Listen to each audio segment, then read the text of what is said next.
விரைவில் நாம் சந்திக்க இருக்கக்கூடிய வெற்றி விழாவா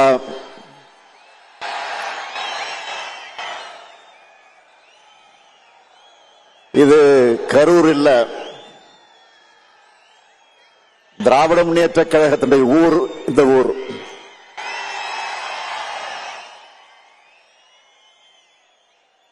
இது கரூர் இல்ல, திராவிட முன்னேற்ற கழக ஊர். இந்த ஊர் கொட்டும் மழையிலே தான் அறிஞர் அண்ணா அவர்கள் இதே நாளில் வடசென்னை பகுதியில் அமைந்திருக்கக்கூடிய ராபின்சன் பூங்காவில தொடங்கி வைத்த போது கொட்டுகின்ற மழையில தொடங்கி வைத்தார்கள். கொட்டுகின்ற மழையில தொடங்கி வைத்த இந்த கழகம் 75 ஆண்டு காலம் மட்டுமல்ல, 100 ஆண்டு நாம் காண போகிறோம்.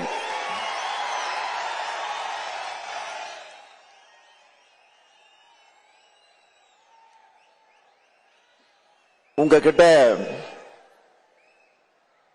பேசுறதை விட இந்த கொட்டு மழையிலும் உங்களுடைய எழுச்சியை பார்த்துக்கிட்டே இருக்கலாம் போல எனக்கு உணர்வு ஏற்பட்டிருக்கு. என்ன உணர்ச்சி! அடாடாடாடா, என்ன ஆர்வம்!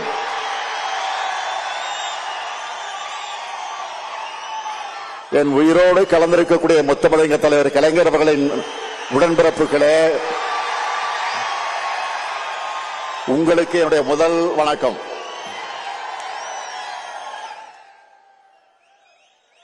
உடல்நிலை காரணமாக வர முடியாத சூழ்நிலையில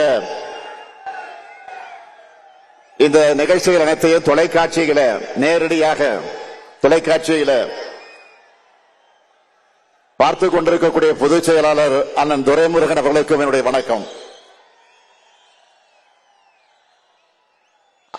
அவர் வர முடியாத காரணத்தால் தான் அவருடைய பொறுப்பை இன்றைக்கு பொருளாளர் TR பாலு அவர்கள் ஏற்றுக்கொண்டு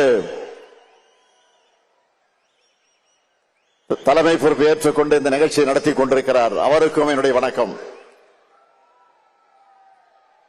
முதன்மை செயலாளர் நேரு அவர்களே,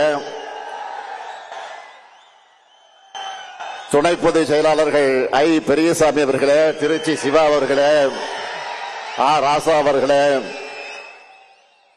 என்னுடைய அருமை தங்கை கனிமொழி கருணாநிதி அவர்களே, அந்தியூர் செல்வராஜ் அவர்களே, மாண்புமிகு துணை முதலமைச்சர் இளைஞரணி செயலாளர் தம்பி உதயநிதி உள்ளிட்ட மாண்புமிகு அமைச்சர் பெருமக்களே, வரவேற்புரை ஆற்றியிருக்கக்கூடிய கரூர் மாவட்ட கழகத்தினுடைய செயலாளர், என்னுடைய இனிய சகோதரர், அருமை சகோதரர், பாசமிகு சகோதரர், ஆற்றல் மிகு சகோதரர், செயல் வீரர் செந்தில் பாலாஜி அவர்களே, மாவட்ட கழக ஆற்றல் மிக்க மாவட்ட கழகத்தினுடைய செயலாளர்களே, நாடாளுமன்ற சட்டமன்ற முன்னாள் இந்நாள் உறுப்பினர்களே, உள்ளாட்சி அமைப்புகளை சார்ந்த பிரதிநிதிகளே, அமைப்பு செயலாளர் RS பாரதி அவர்களே, செய்தி தொடர்பு தலைவர் TKS இளங்கோவன் உள்ளிட்ட தலைமை கழக நிர்வாகிகளே, பல்வேறு விருதுகளை பெற்றிருக்கக்கூடிய விருதாளர்களே, பல்வேறு அணிகளின் செயலாளர்களே, பொறுப்பாளர்களே, உங்கள் அனைவருக்கும் என்னுடைய அன்பான வணக்கம். இந்த ஆண்டு முப்பெரு விழாவை கரூர்ல நடத்த வேண்டும் என்று அனுமதி கேட்டு அருமை சகோதரர் செந்தில் பாலாஜி அவர்கள் என்னிடம் வந்தார். நானும் ஒப்புதல் அளித்தேன். பொதுக்கூட்டம்னு சொல்லிட்டு மாபெரும் எழுச்சி மாநாட்டையே இங்க ஏற்பாடு செஞ்சிருக்கிறார் செயல் வீரர் செந்தில் பாலாஜி அவர்கள்.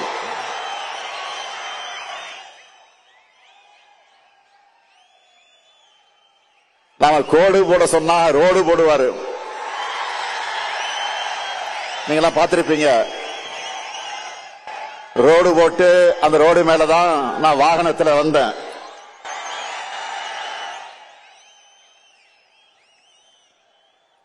மேற்கு மண்டலத்தில் எதிரிகளுக்கெல்லாம் ஒரு சிம்ம சொப்பனமாக இருக்கக்கூடியவர் தான் நம்முடைய செந்தில் பாலாஜி அவர்கள்.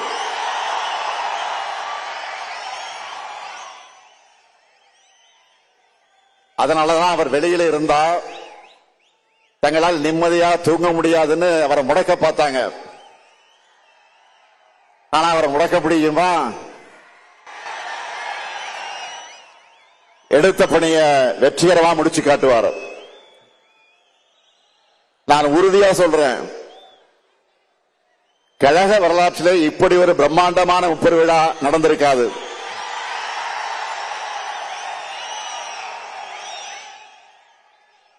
கொட்டுக்கிட்ட மழையாக இருந்தாலும் அதையெல்லாம் பொருட்படுத்தாம நீங்க எல்லாம் குடையை பிடிச்சுக்கிட்டு நாக்கால தூக்கி தலைமையில வச்சுக்கிட்டு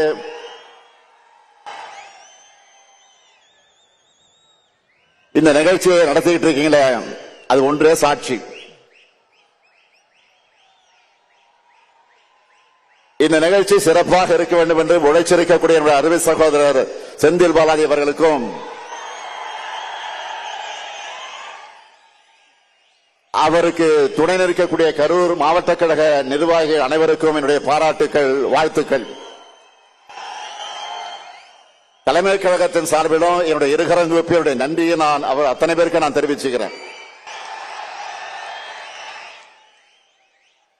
14 வயசுல கருப்பு சிவப்பு கொடி பிடிச்சு கழகம்னு உழைக்க தொடங்கின என்ன இந்த இயக்கத்துடைய தலைமை பொறுப்புக்கு கொண்டு வந்திருக்கக்கூடியவர்கள் நீங்க. ஓயாமல் உழைக்கிற உதயசூரியன்களான உங்களை ஒவ்வொரு முறை சந்திக்கும் போது எனக்கு ஒரு புது எனர்ஜி வந்துடும். காடு மேடு இரவு பகல் மழை வெள்ளம் அடக்குமுறைகள் போராட்டங்கள் சிறைச்சாலைகள்னு இங்கே எல்லோரும் போராடிதான் என்னை இன்றைக்கு நீங்க தலைவராக்கி இருக்கீங்க. மக்களுடைய ஆதரவோடு இன்னைக்கு நாடு திரும்பி பார்க்கக்கூடிய நம்ம திராவிட மாடல் அரசையும் நீங்க தான் உருவாக்கி என்னை முதலமைச்சர் பொறுப்பில் உட்கார வச்சீங்க. உங்களை சந்திக்கிறதை விட எனக்கு வேற என்ன மகிழ்ச்சி? முப்பெரு விழா என்றால் பகுத்தறிவு புகழவன் தந்தை பெரியார் பிறந்த நாள்,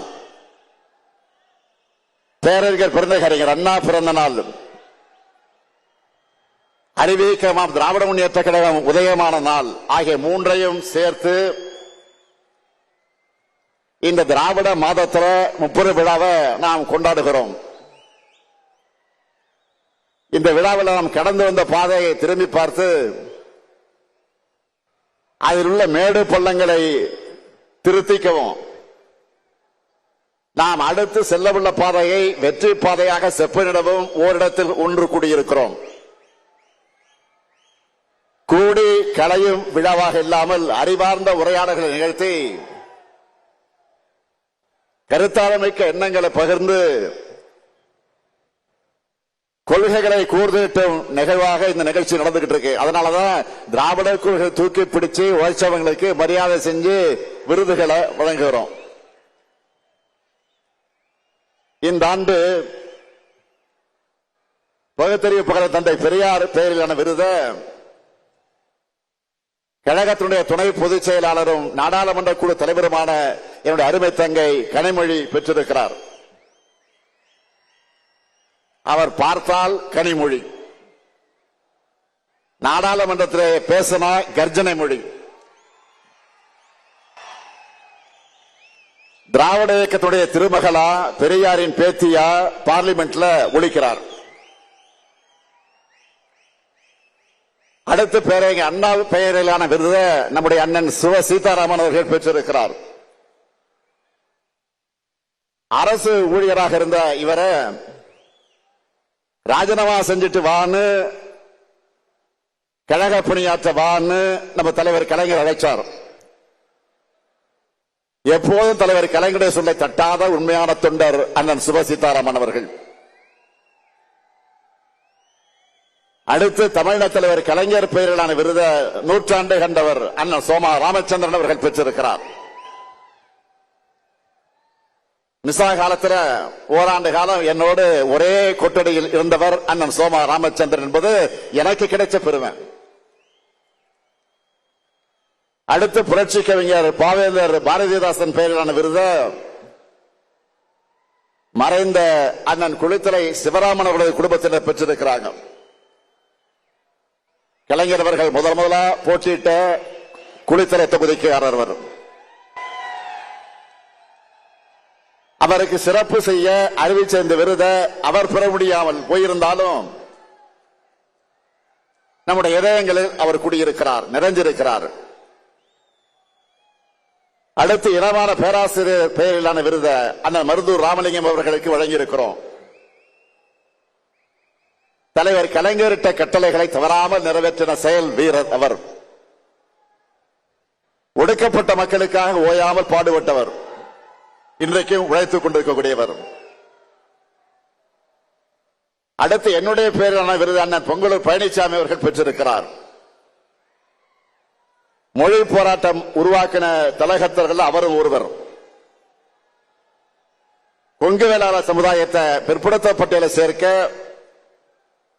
அவருடைய லெட்டர் பேர்ல தான் கோரிக்கை ஏற்கப்பட்டதுன்னு தலைவர் கலைஞர் தன் கைப்பட எழுதினார். அடுத்து முரசொலி அறக்கட்டளையின் சார்பில் முரசொலி செல்வம் பெயரிலான விருதை பெற்றிருப்பவர் மூத்த பத்திரிகையாளர் எழுத்தாளர் AS பன்னீர்செல்வம் அவர்கள்.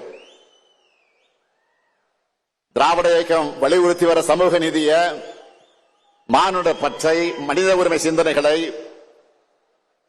ஆங்கில ஊடகங்களை எழுதி வர்றவர் மரியாதைக்குரிய AS பன்னீர்செல்வம் அவர்கள். அதேபோல கழகத்தோட வெற்றிக்கும் புகழுக்கு அடித்தளமாக ஆணிவேராக இருக்கும் ஒன்றியம், பகுதி, நகரம், பேரூர் கழகம் இந்த அமைப்புகளோடு சேர்ந்து சிறப்பாக பணியாற்றின உடன்பிறப்புகளும் இங்கே வந்து விருது பெற்றிருக்கிறாங்க. விருது பெற்றிருக்கக்கூடிய எல்லாருமே ஒவ்வொரு விதத்தில் பெருமைக்குரியவங்க. எனவே விருது பெற்றிருக்கக்கூடிய எல்லோரையும் தலைமை கழகத்தின் சார்பிலையும் கழக உடன்பிறப்புகள் சார்பிலும் உங்களின் ஒருவனாக நான் அத்தனை பேரையும் வாழ்த்துகிறேன்.